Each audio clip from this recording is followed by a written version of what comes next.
bana mboka bana Congo totondi bino botondi mingi pe tozali kosenga bino bo s'abonner massivement la chaîne pour évoluer la émission et ça m'a fait déjà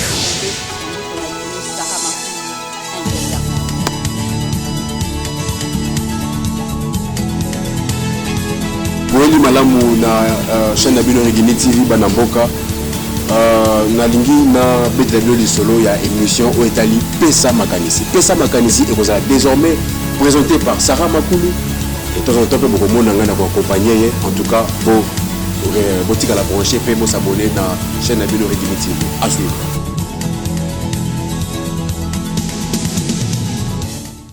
Fidèles téléspectateurs, Boeli malamu na émission na bino Pesa Makanisi na émission oyo to bengi na bana mboka nyoso o bazali na idée pour le développement moko oyo oya ko pesa makanisi na bango po ete to ba ko développer mboka na biso. Alors pour na lelo nazali ngai moko te na plateau lelo na ko sala accompagner na Sarah Makulu monde to sala gane na aperçu. Alors lelo na plateau na ye to ko sala na ye pe lelo na pesa makanisi invité na biso ezali Claudine Tomba. Qui est Claudine Tomba? Beaucoup de découvrir tout à l'heure. Merci beaucoup Ndekonanga Christian Nandengoye Lususu ko soutenir biso na kati ya plateau na cadre ya émission Pesa Makanisi. Alors pour na wana to bengisi cadre munene na kati ya Defat Kinshasa aza cadre kuna penza kombo na monsieur Claudie Tumba pour ko découvrir tout à l'heure. Alors bonjour monsieur Claudie. Bonjour Sarah. Soyez les bienvenus dans notre émission. Merci, c'est à moi de vous remercier d'ailleurs Christian. Merci, bonjour. Bonjour, bienvenue à vous. Merci. Voilà. Merci beaucoup. Alors, pour la première fois dans cette émission, que dites-vous de notre chaîne? Oui, en tout cas, merci beaucoup pour l'invitation. J'espère d'abord que ce n'est pas la dernière fois. Tozoa Mikolo, en tout cas, Kozongaka, Mbala, Poto Pesa Makanisi, na o Italimboka, o Temboka, Ebana Kokende Liboso, na Sepeli, na Akei, na Bino, technique, en tout cas, Malamu.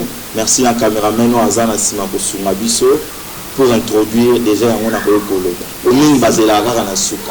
Biso doit anticiper. De ce pays Koyamba yo Penza, de ce pays Penza. Yebisa Biso a des fêtes ni Kolobani. Voilà ndeko Sarah na Christian. A des fêtes mais vous avez comment et là ici Alliance des démocrates fascistes. Alors c'est une ASBEL, association sans but lucratif, à l'initiative de l'honorable Jean-Louis Kalamba, l'élu de Lubumbashi. Et ici au niveau de la coordination de Kinshasa, nous avons notre coordonnateur provincial, le cordon Samuel Timba, secondé par le cordon adjoint Jean-Claude Ouzango. Voilà. Adefat et la Kissi de Bongo, Alliance des démocrates fascistes. Merci beaucoup. Les associations. Les associations sans but lucratif. Nambala Koya et changer comme un parti politique. Wane Koya bana Nicole Koya menangonga o bino obenga na mission na bino na lobi ezali association sans but lucratif. Pour notre mona na association mine comme autant comme pembeni na ba élection boye bomone comme parti politique mbala momba.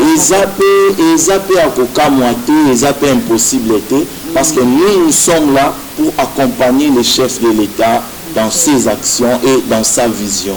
Alors ceux qui essaient de comme on a le lengue wana, ils sont tous à la salle pour accompagner pour tout ça les lamboka. Qui c'est allé bon côté. Yendo zali koloba, ngana zali koyokayo. Merci beaucoup Ndeko Glody. Alors le biais association. Yebisa bisonam social, elim kolobani social.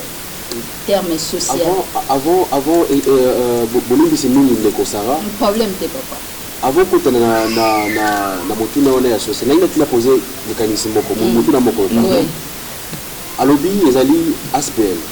Alors naïna tuna oza ko appartenir na parti politique moko te na mboka na biso. Je ne suis en aucun parti en tout cas. Naza na katia ASPL à des FAT au niveau de la coordination de Kinshasa où j'assigne la fonction de chargé de stratégie de la planification, donc la Kinshasa Awa. Nazali n'a parti. Qui est le président ou le coordonnateur? Le coordonnateur national est Jean-Louis Kalamba, l'honorable. Au niveau de Kinshasa, nous avons le coordonnateur Samuel Timba secondé par Jean-Claude Bouzang. Namoni elongi ya Fachi kuna parce que mikolo ekomi bato ya UDPS bakomi toujours créer ba Asbel na sika ya créer biso ba entreprise mais bango bazali créer biso ba Asbel nous devons comprendre vraiment eloko wana bien te tomoni elongi ya Fachi kuna est-ce que vous allez na ba lien moko na parti présidentiel. Bon, étant tous derrière le président Félix, antagonisme exact entre biso tozali bandeko oyo longo biso na bango tozali ko accompagner chef de l'état na musala na ye donc bondeko ezali. Est-ce que vous allez komona ngo malamu na isika bo télémise la biso ba entreprise na isika bo créer biso emploi bino ko créer biso na ba as besoin ko tombe biso mboka na ba asbel ndeko Christian ndeko Sarah na ko sabino loko moko. Vous savez, l'homme s'organise autour d'une structure.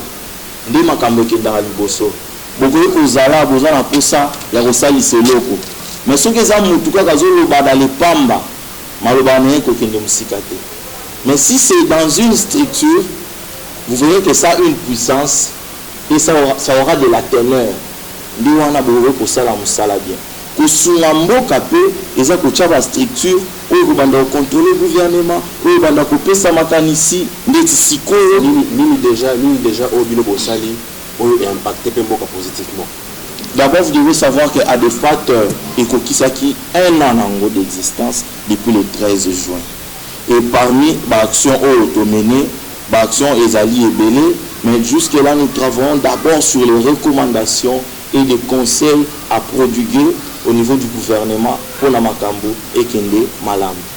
Merci Ndeko Glody Ntumba.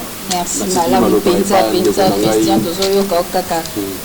Ma question aux opposés est vraiment pertinente. Donc on a CP le Makas qu'on a accompagné na onde pour la Christian. Merci beaucoup. Ouais, pour na raison il a invité na biso. Oui. Le bela biso na état social. Batuming bazolo bela social. Personne en likanis na état social. Bon, lorsqu'on parle du social Ndeko Sarah, tu emploies un mot kaka. Mais scientifiquement, lorsqu'on parle du social, c'est relatif à la communauté, relatif à une société, à un groupe humain donné.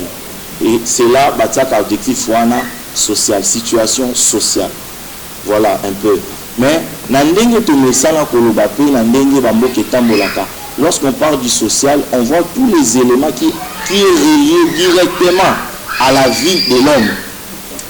À la vie de l'homme, directement à la vie de l'homme et directement à la vie des citoyens en général.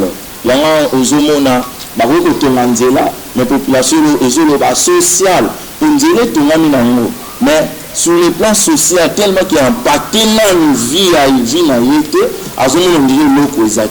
y a un social pour faire allusion à makambo influencer, impacté directement. Voilà un peu. Maintenant, dites-nous où en sommes-nous avec le programme de monsieur le président Félix Antoine Tshisekedi concernant le social? Oui, concernant le social, le président et son gouvernement, bien entendu avec et surtout concernant les prix, concernant même les prix, je vais arriver là, Madame Sarah, mais là, moi, à Pio, Yokan de Kona ou Koloba. Et maintenant, on a lingi, mais l'État Zali. Nous ensemble avec le social, nous avons dit que nous salam. Gouvernement Samalokonde, le monde président de la République, Bazo Bunda, ndenge na ebisibino pour le social. Social les anini, les abélements nyonso o les autres toucher nzoto na biso directement. Ndeti kolia, ndeti salaire, ndeti prix à transport. Toujours comprendre. Et la bio koana mokonza mboka zali ko bunda déjà. Batu o bazo comprendre que problème les anini. Social et ko vendre te, ce qui justice est vindiqué. La justice élève une nation. C'est-à-dire qu'il faut un fondement à la justice et standard. Et quand on va lancer un programme concernant le social, que cela soit effectivement réalisé. Je vais vous donner un exemple. Salaire, il y a un enseignant. C'est du social. Quand le président, bien qu'à continuer le mandat, et nous, quand il reçoit sa ligne, en doubler salaire à l'enseignant. Et ça déjà premier impact côté social. Mais le problème est où tant que la justice n'est pas fondée. Ils attendent le président lancer une gratuité, ça doit être effectif. Bandeko mususu balingi bana ko enfreindre ngo finango. Na sens social on peut évoluer parce que salaire à mutu ndeko influencer pouvoir d'achat na ye. Na bongo yango wana moni oya chema boko na mbongo oyo za ya leta esingela kila biloko boye soki ya chema boko na yango bazo kanga ye. Ko kanga batu wana ndeko sala pe en sorte que batu wana ba bana ko gérer malamu oyo atikali. Ndeko Modou Ntumba awa tokoti na makambo etali kokanga batu na bao bache. Non mais la sisi makambo social tien on est connu au Katanga déjà après de la kimi côté social. Tozali kaka na social. Tozali kaka na katu. Ça va nazo ko tuna na ngina tuneza bo. Ezali na bato ebele bayibi na boka oyo. Oyo bayibi même pendant gouvernement ya FCH.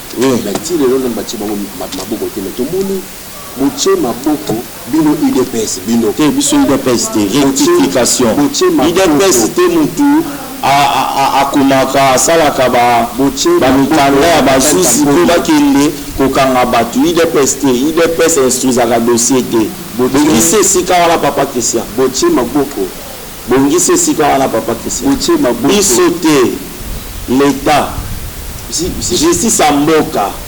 Mais si tozali komona ezali bino ba combattant bozali kosepela nayebi te soki ngai na milobi awa naza combattant parce que namoni yo awa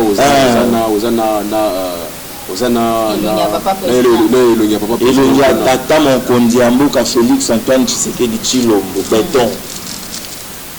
Mais ezali dopeste mutu azosala instruction motuna nange ezali boye ezali clair te motuna na yo ndeko Ntumba motuna nange ezali boye na réformer yango papa ezali na baebele oyo batravaille pendant gouvernement ya FCH oyo bayibi misolo ebele na boyi kotanga kombo oyo te tozana na bapreuve te bango bakoma lukaka bapreuve mais bapreuve yango kaka bazali vraiment ebele bino botiki ba oyo bayibi pendant FCH mais bolandi oyo ayibaki na 2012-2013 eza deux poids deux mesures te déjà deux poids deux mesures te papa eloko nyonso ezalaka na 0 et 1 ti koma na 10 donc bisika babandi baza na nzela est-ce que baobi parquet kangami papa parquet kangami te ministère ya justice ekufi te IGF akufi te bazoya bisika nyonso mikolo bokomi kaka IGF mikolo tokomi kaka IGF mpo ndeko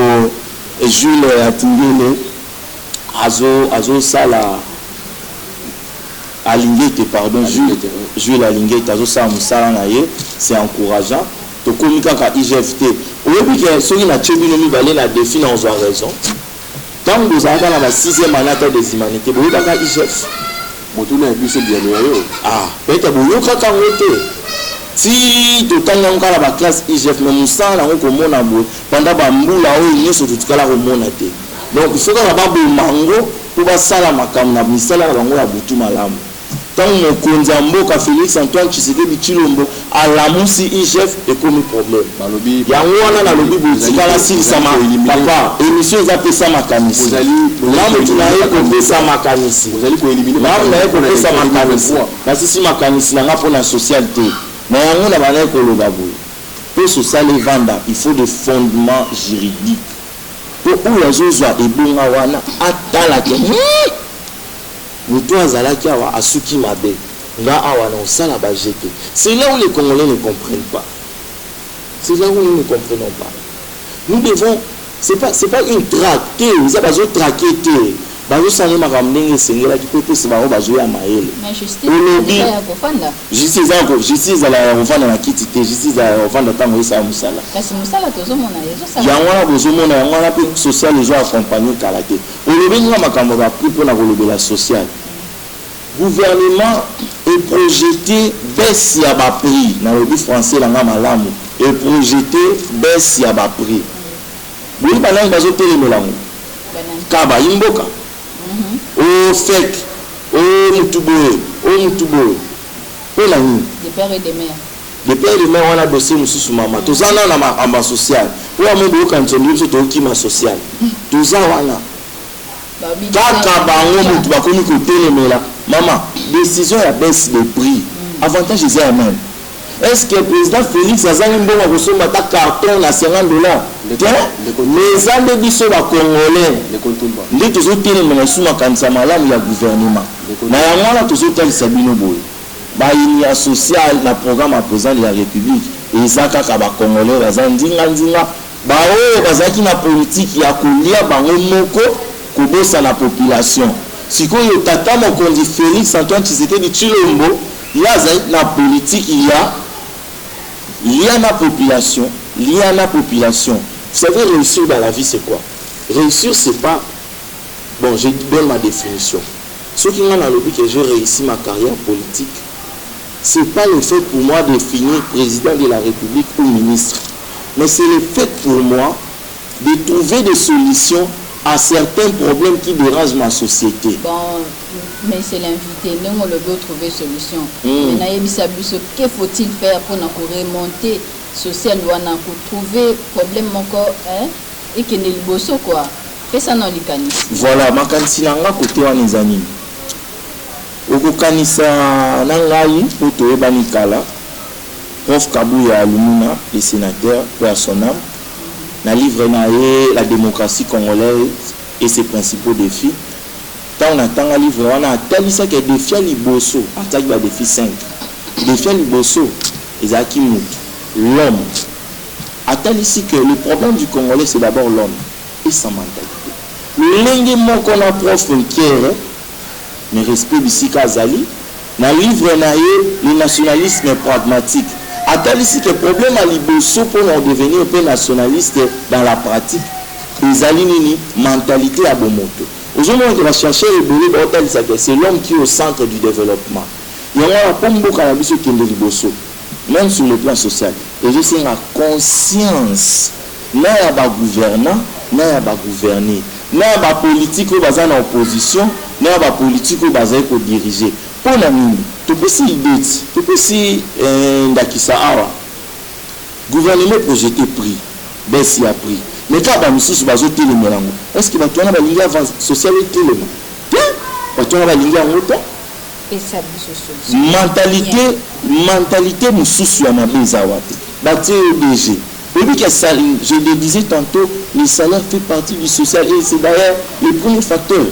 Mais l'ODG, ils ont fait ça comme ça, 12 mois j'ai un pays, il y a un ministre, il y a un DG, mais le DG c'est là, social et matin. Nous on a eu temps. Foutana nous battu. D'abord salaire on va mouiller, battu va déclarer ça mouiller. Il y a quand même sur 8 mois, 10 mois. Mais battu peut baser belé. Et ça mouiller mais attends mouiller on va faire ça kabango té. Et ça na mouiller, na ba ba ça la tout ba zwango té. Ya on va bien en français barrière. Nous devons vivre en nini. Na nini social et roman. Ya on a bi conscience na biso. Moi le problème na ngeza mentalité na conscience nationaliste.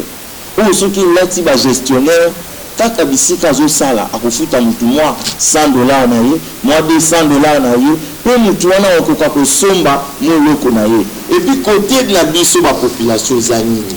Koye ba droit na yo. Koye ba droit na yo. Transport les a autant. Mais biso to ko manare chauffeur a amati si prix. Mais quand la biso va te toujours là pour l'année. Tout tikaye a changé, a tika prix on a likolo a ko changer le kotumba na zenda mutuna mopona. Na moni ndi biso katanga bien na nga nyoso lekimi la yi na za mutuna mopona. Na za mutuna mopona yo. Bokonzi mboka depuis à Koti na Ebonga. Et ça fait déjà 2 ans. 2 ans toujours qui est déjà en dame. 2 ans en dame. Dans le discours na ya liboso a promettre que biso ke ba investisseur ba koya pour créer ba entreprise. Voilà pour créer une entreprise pour la communauté ba jeune congolais na chômage. Depuis Bokonzi mboka on a 2 ans et demi. Entreprise de Sika Congolais, c'est la qui a Paris Foot. Entreprise de Sika Congolais, c'est la et ça pour voir dans la balabala la politique. les entreprises oyo Congo baba jeune kilo basala congolais basala yangwana.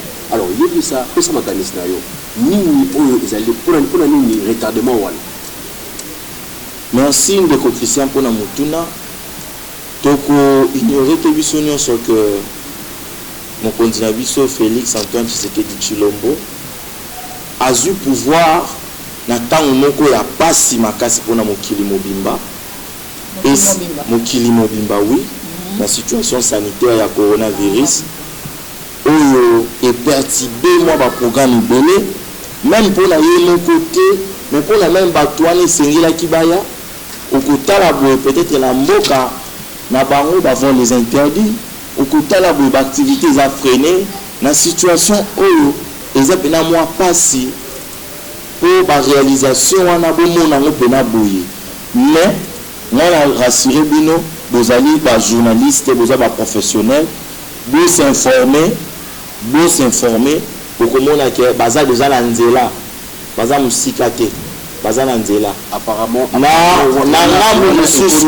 et comme une langage présidentiel et comme un langage présidentiel te promesse oyo la kaki ya salite lelo nini o président la kaki ya salite ezali epele surtout mande sili les en cours. alors toujours soit la poigne toujours swana eza biswana toujours solola bona pesa makanisi na yo pesa makanisi donc yango na lobi na ba koloba moko ezo traverser d'ailleurs mon kilo ezo traverser période très difficile alors tata mon konza zali ko bunda bisika wana boyaki omona même na makambo salema na ba gouvernement ngo ba FCC cash kaka na kati wana ba msusu pour ba msusu contre makambo yaki ebele awa gouvernement sama le konde zu makambo mais total la bango bazaka kala quelques mois awa total ndenge ba kosala misala mais déjà nous sommes dans les bons basingesi lelaki kalate bakoya mais la côté c'est bien le mususu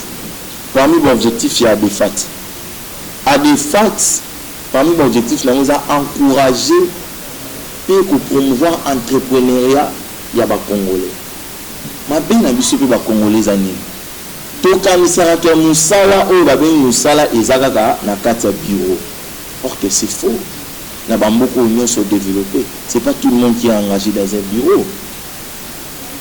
Nous devons encourager l'entrepreneuriat. Il faut tout entreprendre.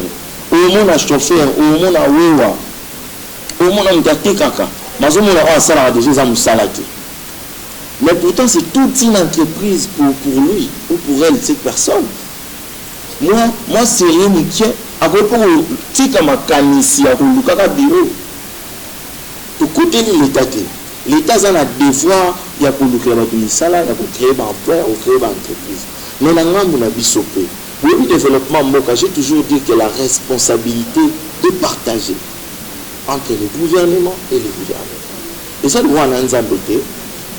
Bible et Dieu fait sa part, mais l'homme aussi a sa part. Pour plus se tourner dans la politique de David. La politique de David. Donc c'est possible d'avoir des personnes intègres. Policier a attaqué à Botolé policier a bengani a tumbi biloko a pandi wana to condamné. Mais maman peut côté kananzela to condamné.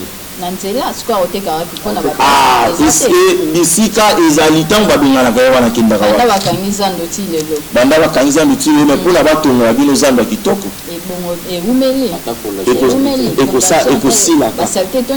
Maman na batika na zamba FC no mikolo so bazawapi. Babanda kozala na nzela kala. Bon yo zo encourager ba maman bateka na nzela. Soki mutu kileki. Yo moni mabele soda abengani bon soki mutu kiye tuti. Wana bolobi ni. Na soda panza mutu ki tuta yo. Na lobi malamu na pesi makanisi na nga. Na condamné le fait que le policier panza a tombé sa maman. Mais na condamné le fait aussi que maman a côté trottoir yango de tout ça peut ba la kisiti.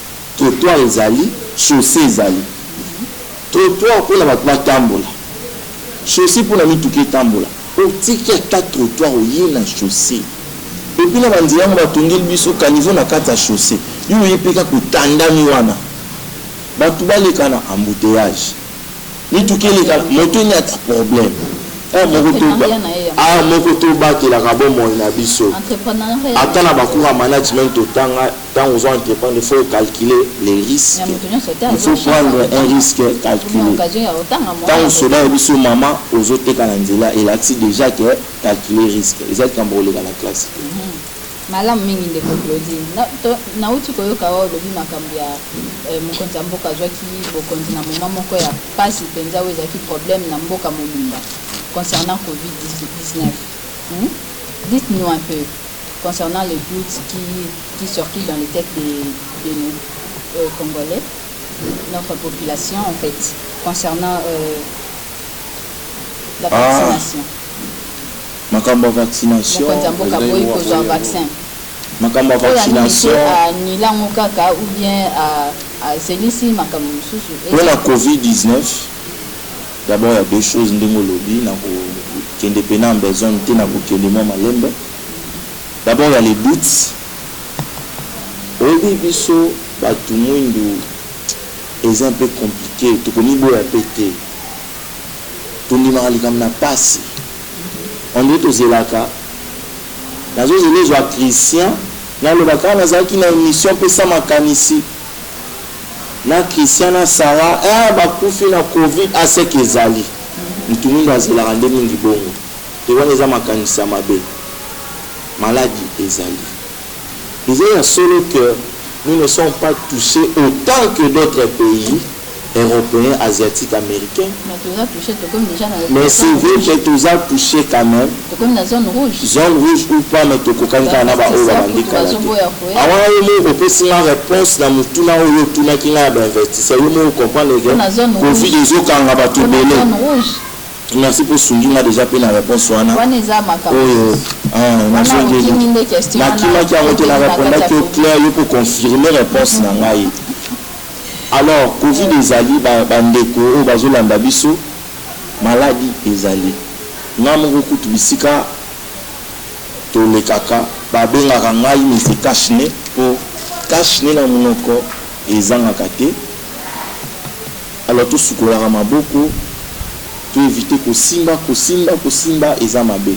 Tozela te zandeko ya biso po to ndima mais to c'est préserver na maladie wana. On a vaccin. Vous qui avez besoin de ça, vaccin. Mais. Toujours Luka, Bipai, na Bipai. Yango, bandeko, baza chargé la riposte wana. Ba mec un peu côté la biso peu côté wana. Ceux qui vaccinent, comment la oui ba bazu vaccin? Ba bazu vaccin, baza peut bien tirer lolo. Non, c'est tout à fait normal. Qui est peut avoir un effet secondaire. Mais net il y a. Nazo de faire la vaccin.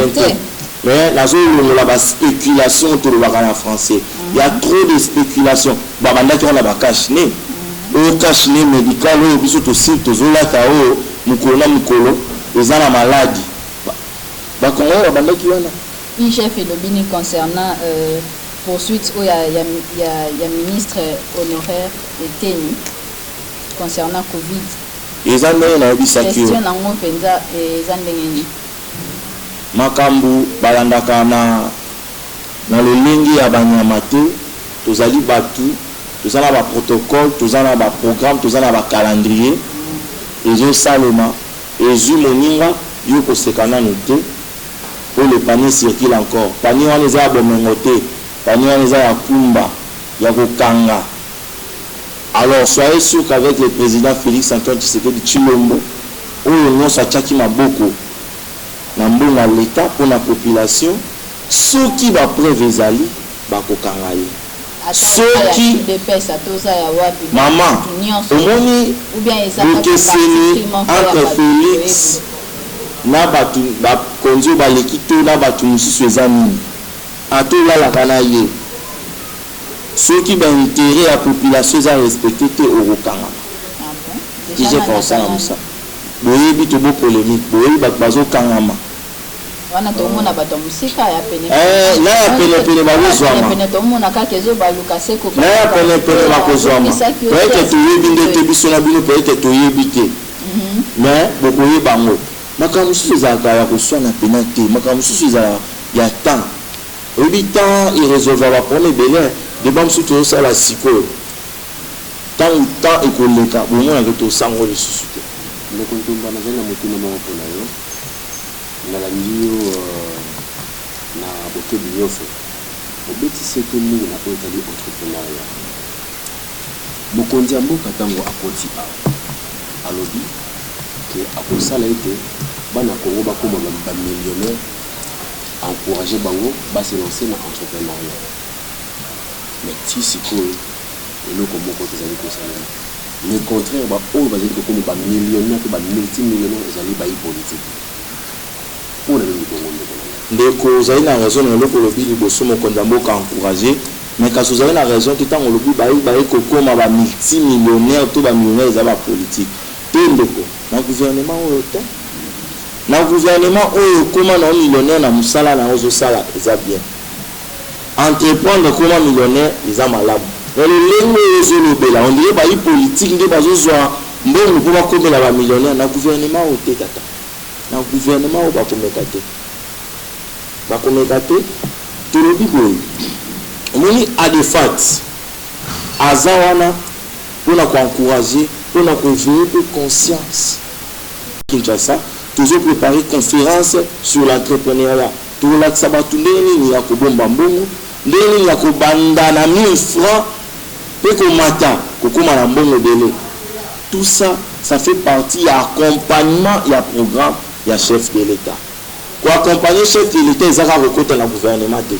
Pour accompagner le chef de l'État za omoni vision na ye ozwi ba initiative ezo accompagner. L'évolution ya travail ya gouvernement ya monsieur Sama ezoke malamu bino mo bozomona ezoke malamu dès que gouvernement Sama ekotaki en fonction bomoni ndenge ba ministre ba kekekeke ba mission bomoni ndenge ba résultat ezopesa mape mais parce que zaka kapo quelqu'un ndeko na bandeko na biso ba congolais ata ko de père de mère mais bazali koluka mo ba nyingu pour na gouvernement na ekende liboso te mais ezo kusa ezo sala bango malamu pesa non likanisi ndengo na oto yoka o le bi de père et de mère pesa non likanisi concernant loi ya monsieur Chani. Ah bon ngana za na avis penate mais naza ngambo ya makomi ni Biblia na constitution besoin ya bandoi totanga mokie Deutéronome chapitre 17 nayebisaki bino na ye na la politique de David c'est possible ba personne intègre peut bazwa pouvoir peut ba diriger mboka sans kozwa ta 0 franc ya mboka c'est possible. Daniel azaki na Babylone atikala koyiba ta infanté pe kendaka liboso donc toye na politique wana ya kotalisa ke déjà mon kondambo azolakisa bino yango c'est possible. Deutéronome chapitre 17 verset 14 Nzamba azobisa bana Israël boye vous établirez alors sur vous le roi que l'Éternel votre Dieu aura choisi. C'est l'un de vos compatriotes pasteur Lodi que vous prendrez pour régner sur vous. Vous ne pourrez pas choisir un étranger pour roi. Banana papa caméraman, soit verset 1. Sarah Christian, soit verset 1. Deutéronome 17, chapitre 17, verset 14. Zela te, na suka watin, wana ikota makamba nzambe na epe kota politique.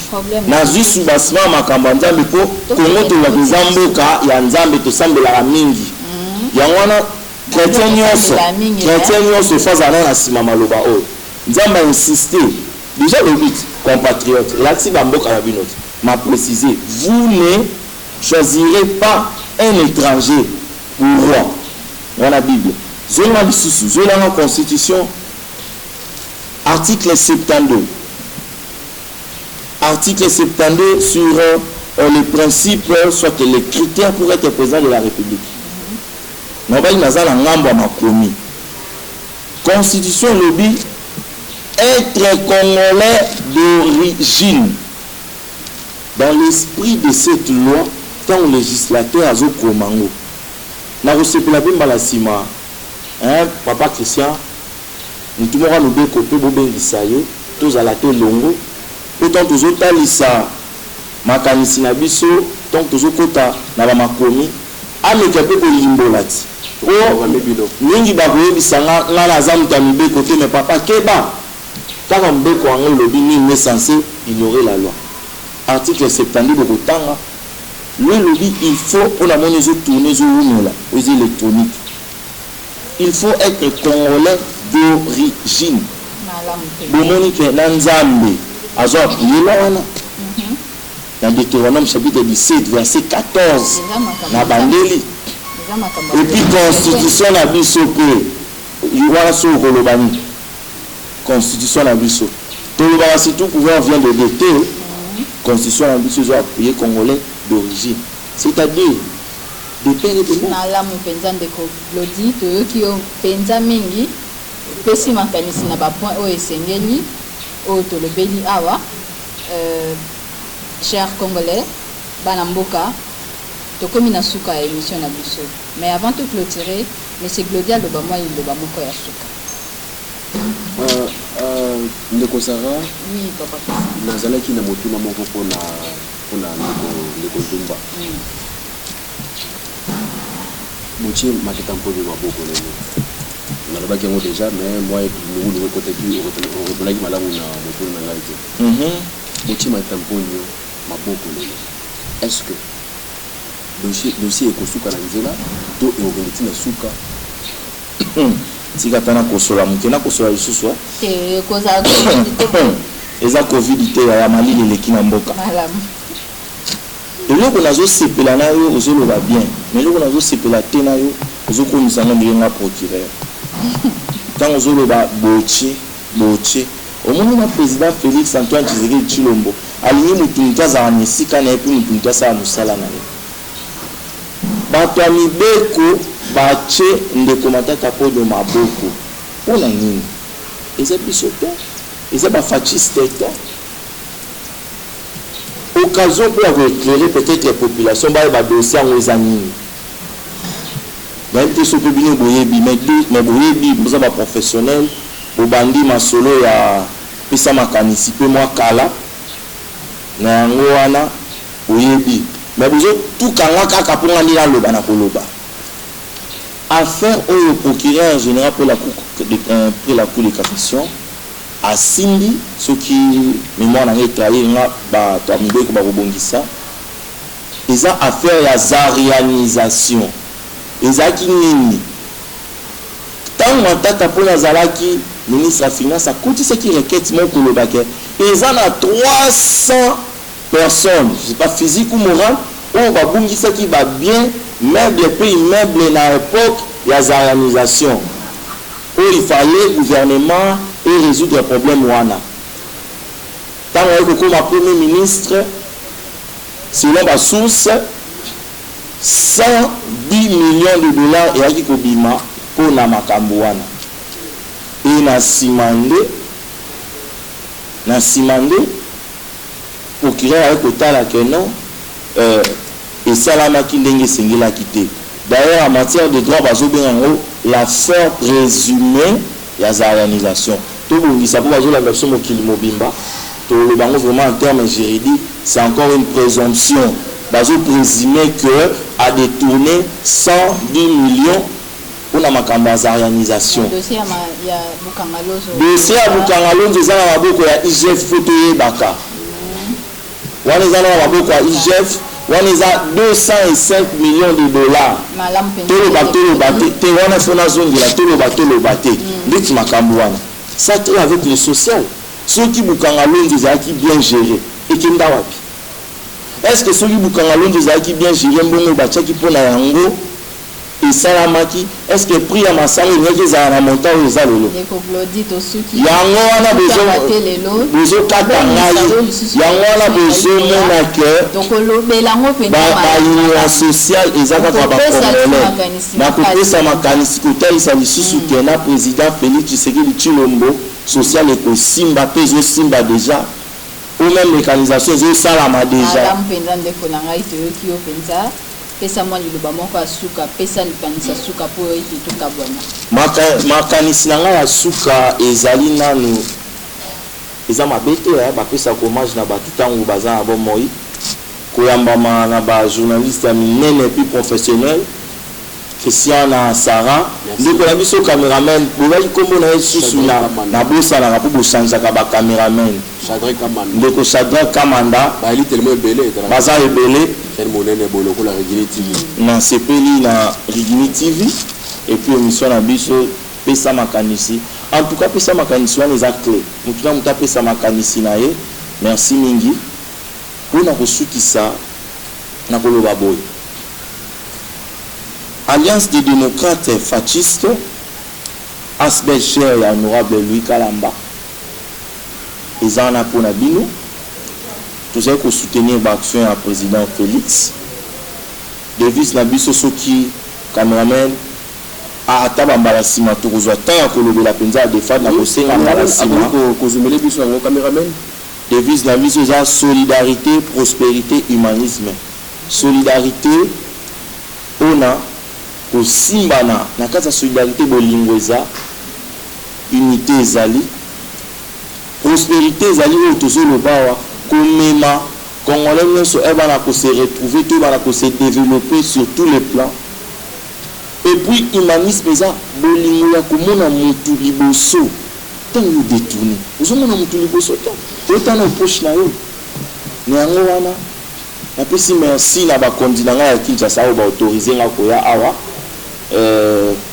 coordonnateur provincial de Kinshasa Samuel Timba et puis son adjoint le coordonnateur adjoint maître Jean-Claude Bouzang mon coach personnel et privé en tout cas napesi bango merci mon kondamboka bayimboka bozala na kinya soki bolandeli malamu tata mokonzi azosala nyonso oyo alakaki atako malembe mais beaucoup zala d'accord nanga que petit à petit il est en train de réaliser tout ce qu'il est en train de promettre.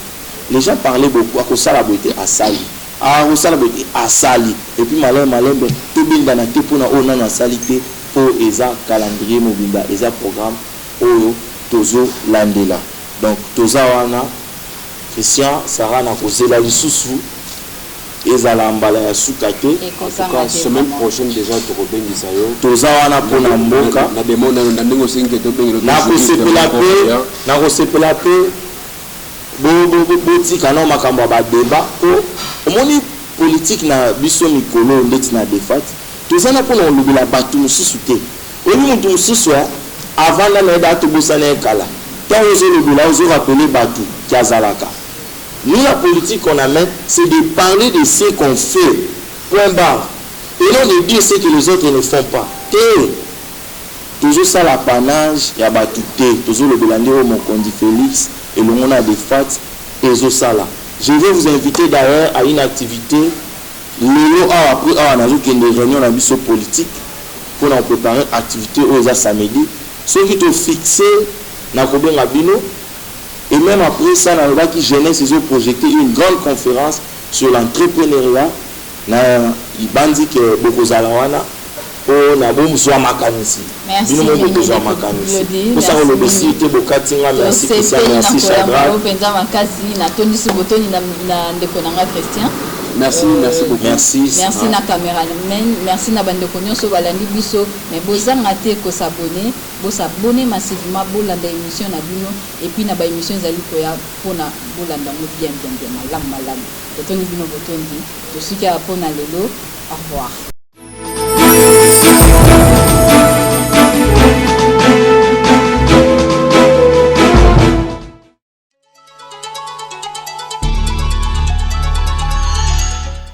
Bana mboka bana Congo totondi bino botondi mingi pe tozali kosenga bino s'abonner massivement na chaîne de Regini TV pour découvrir la émission na bino pesa makanisi pesa komande pour la émission Sarah Makulu